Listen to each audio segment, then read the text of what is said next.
उस दिन मेरी ज़िंदगी बदल सकती थी, लेकिन उस दिन कुछ ऐसा हुआ जिसे मैं ज़िंदगी भर नहीं भूल सकती। राधे राधे, हरे कृष्णा फ्रेंड्स। इससे पहले मैंने जो वीडियो शेयर की थी उस पर बहुत सारे लोगों के कमेंट्स आए, जिसमें से बहुत सारे लोगों ने मुझे आशीर्वाद दिया, बहुत सारे लोगों ने मुझे प्यारे-प्यारे से कमेंट्स करके बोला कि बहुत आप पर भगवान की कृपा रही, भगवान ने आपको बचा लिया। कुछ लोगों ने इसे एक हादसा बताया और कुछ लोगों ने बोला कि ये सब आपके अच्छे कर्मों का फल था जो आप बच गए। लेकिन मैं मानती हूँ कि उस दिन मुझे एक नई ज़िंदगी मिली। कुछ बड़ा हो सकता था, इतना बड़ा हो सकता था जिसकी हमने कल्पना भी नहीं की थी। मैं यही कहना चाहती हूँ कि सावधानी हमें हर जगह रखनी चाहिए, चाहे वो मंदिर हो, चाहे घर हो या घर के बाहर कोई भी जगह हो, हर जगह सावधानी हमें रखनी चाहिए। देखिए, भक्ति, आस्था सबकी अपनी-अपनी अलग-अलग तरीके से मायने रखती है, हर किसी का अपना एक तरीका होता है भक्ति को मानने का, भगवान को मानने का। मैं ये नहीं कहती मेरा मकसद किसी को भी दुःख पहुँचाने का या तकलीफ पहुँचाने का नहीं है। मैं सिर्फ़ इतना ही कहना चाहूँगी कि अगर आप घर के बाहर या घर में कुछ भी ऐसा काम कर रहे हो, तो उसमें सेफ्टी सबसे पहले मायने रखती है। रही बात आस्था की, तो देखिए आस्था मेरी पूरी है भगवान के ऊपर, ऐसा नहीं है, उन्होंने ही मुझे बचाया था उस दिन और उनकी ही वजह से मैं आज आपके सामने बैठी हुई हूँ। मैं सिर्फ़ इतना ही कहूँगी कि लाइफ़ में कभी भी आपको मौका मिले, गरीबों को खाना खिलाना, गरीबों की मदद करना, है ना?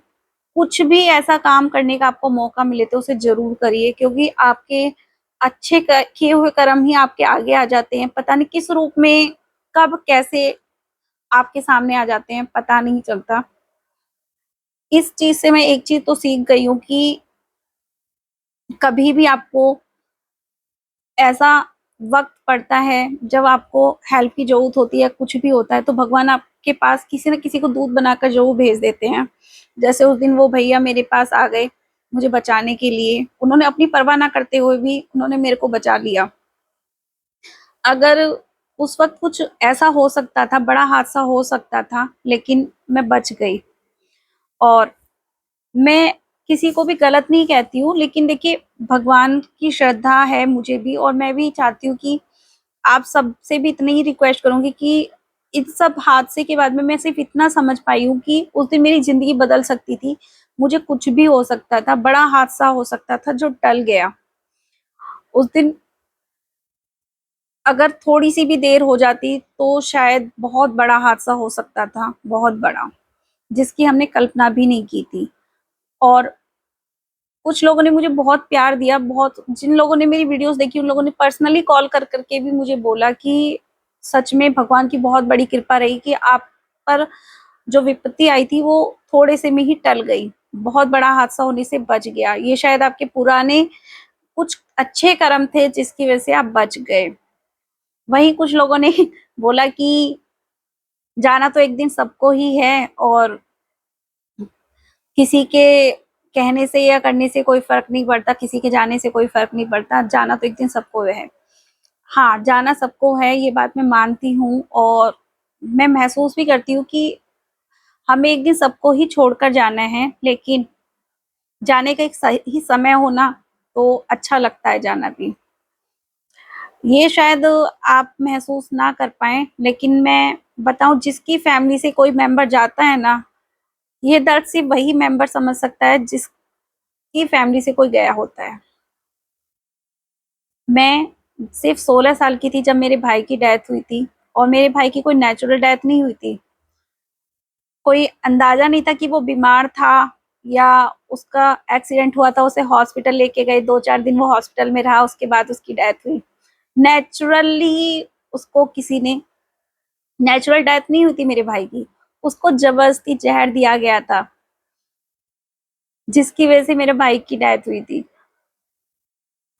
और मेरे भाई के जाने के बाद आप लोग कहोगे क्या बदला? आप लोग कहोगे क्या बदला? तो मैं कहूँगी कि मेरे एक भाई के जाने की वज़ह से हम सबकी लाइफ़ बदल गई। फैमिली में कोई एक मेंबर जाता है ना, उसकी वज़ह से पूरी लाइफ़ बदल जाती है, पूरी लाइफ़। मेरे भाई के जाने के बाद में मेरे फैमिली मेंबर्स में सभी की लाइफ बदल गई, यहाँ तक कि मेरी लाइफ भी बदल गई। मेरी पढ़ाई छूट गई। मेरे पापा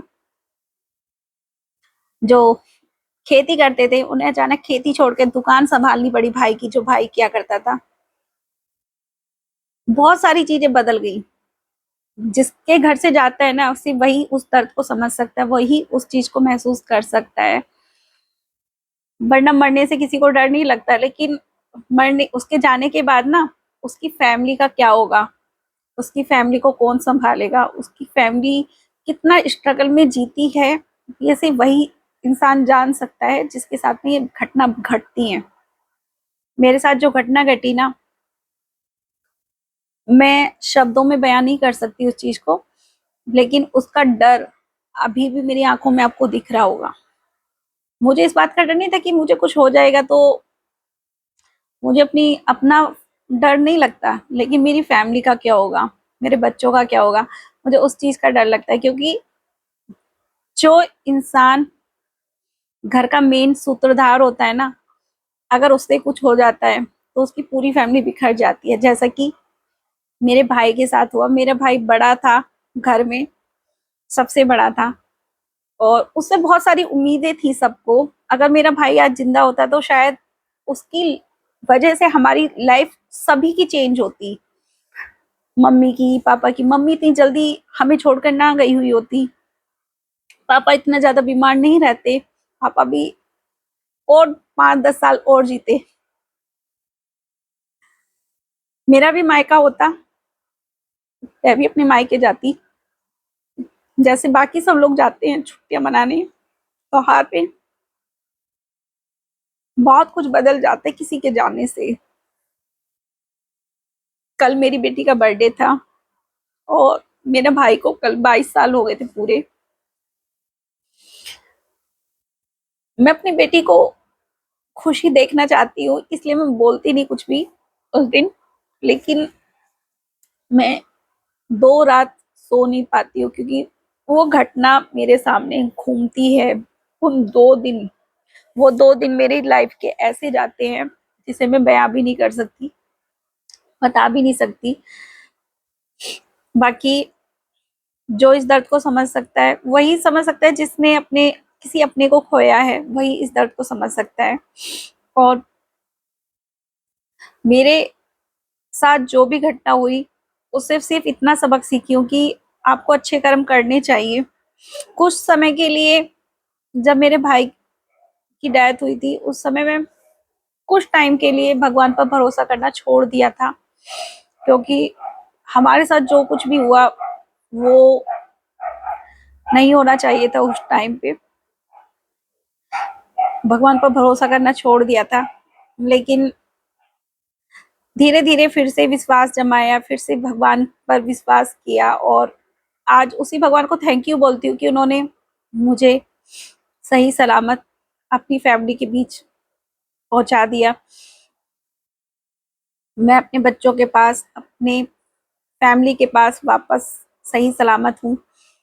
और इतना ही कहूंगी कि अच्छे कर्म करते रहिए।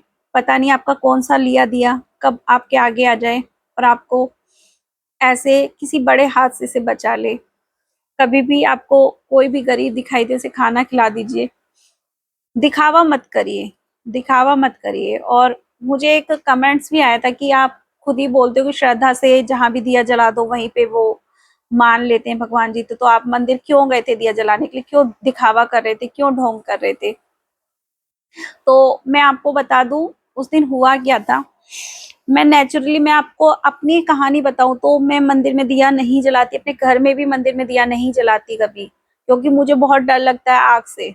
मैं सिर्फ धूप बत्ती जलाती हूँ, और धूप बत्ती जला के बस हाथ जोड़ लेती हूँ कि बस मेरा इतना ही हो गया। और कभी दिया जलाती भी हूँ तो उसका पूरा ध्यान रखती हूँ। जिस दिन मुझे दिया जलाना होता है उस दिन जब तक दिया में जलता है, मैं वहीं पर बैठी रहती हूँ आसपास ही, मैं वहां से हटती भी नहीं हूँ।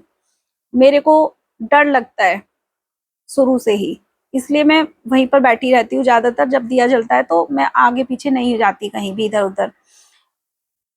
लेकिन उस दिन हुआ क्या था कि मैं अपनी जिठानी के पास बैठी हुई थी, तो वो कहने लगी कि मुझे मंदिर जाना है शनिदेव का दिया जलाने के लिए। तो पता नहीं क्यों मैंने भी बोल दिया कि चलो मैं भी चलती हूँ, तो मैं भी साथ में उनके चली गई। वरना मैं जाती नहीं हूँ मंदिर वगैरह ज्यादा। अगर मुझे कुछ भिजवाना होता है तो मैं बच्चों के हाथ से भिजवा देती हूँ। किसी भी ओकेशन पे, कोई भी बड़ा दिन होता है उस दिन मैं कुछ भी भिजवा देती हूँ मंदिर में ऐसे ही अपनी तरफ से। लेकिन मैं मंदिर में बहुत कम जाती हूँ। तो मैं दिखावा नहीं कर रही थी, मैं जस्ट उनके साथ की वजह से चली गई थी कि उनको जाना था, उनके साथ में चली गई थी कि चलो मैं भी चलती हूँ, शनिवार है, कोई बात नहीं, आप और मैं दोनों साथ में चलते हैं। तो हम लोग साथ में चले गए थे। ऐसा कुछ ओकेशन नहीं था हमारा कि हमें पहले से प्लानिंग थी कि हमें जाना है या हम हर शनिवार को ही जाते हैं, ऐसा कुछ नहीं था। बस ऐसे ही चले गए थे। हो सकता था कि उस दिन कुछ और बड़ा हादसा होना लिखा था, जो कि इतने पर ही टल गया। देखिए, हादसा तो बाहर क्या घर में भी हो सकता है, कभी भी हो सकता है, किसी के साथ भी हो सकता है। तो वो चीजें दिखावा नहीं थी। मैं इतना बोलूंगी कि मुझे कोई दिखावा या करने का शौक नहीं है। मैं कभी भी मंदिर में कुछ भी भिजवाती हूँ या कुछ भी करती हूँ, तो मैं दिखाकर कभी नहीं करती कि मुझे ये मंदिर में देना है या मैंने मंदिर के लिए ये किया या मैंने भगवान जी को ये भेजा या ये चढ़ाया। मैं कभी नहीं दिखावा करती। मुझे जो भेजना होता है मैं चुपचाप भेज देती हूँ बस। और ना कभी मैं नाम लगाकर, टैग लगाकर भेजती कि ये मैंने दिया है, ये मैंने दिया है। तो ऐसा कुछ नहीं है। और रही बात अच्छे कर्मों की, तो अच्छे कर्म तो मैं, देखिए, वो अच्छे कर्म ही थे मेरे जो उन्होंने उस दिन मुझे बचा लिया, है ना। वरना कुछ भी हो सकता था, बड़ा हादसा। और बाकी दिल से धन्यवाद करती हूँ आप सभी का कि आप सभी ने इतना प्यार दिया मुझे। और बस इतनी ही रिक्वेस्ट करूंगी कि प्लीज आगे से आप सभी भी थोड़ा सा ध्यान रखिए अपने आसपास, कि कोई गलती ऐसी ना हो जिसकी वजह से आपकी वजह से किसी दूसरे को नुकसान पहुंचे। मैं हमेशा जब भी कभी कोई काम करती हूँ या कुछ भी ऐसा करती हूँ, तो मैं ये सोचती हूँ कि मेरी वजह से किसी को कोई नुकसान ना पहुंचे, किसी को कोई तकलीफ ना पहुंचे मेरी वजह से। क्योंकि भगवान ने हमें बनाया है, इसलिए नहीं बनाया कि हम दूसरों को तकलीफ दें, दूसरों को हमारी वजह से कोई तकलीफ पहुंचे। मैं सिर्फ इतना चाहती हूँ कि मेरी वजह से किसी को कोई तकलीफ ना पहुंचे। बस मेरा मेन मोटिव ये रहता है, हमेशा यही सोचती हूँ कि मेरी वजह से किसी को कोई तकलीफ ना पहुंचे। तो और बस इतना ही मुझे अपनी वीडियो में आपसे कहना था। और धन्यवाद आप सभी का। और अच्छे काम करते रहिए और आगे बढ़ते रहिए और भगवान को धन्यवाद करते रहिए। राधे राधे।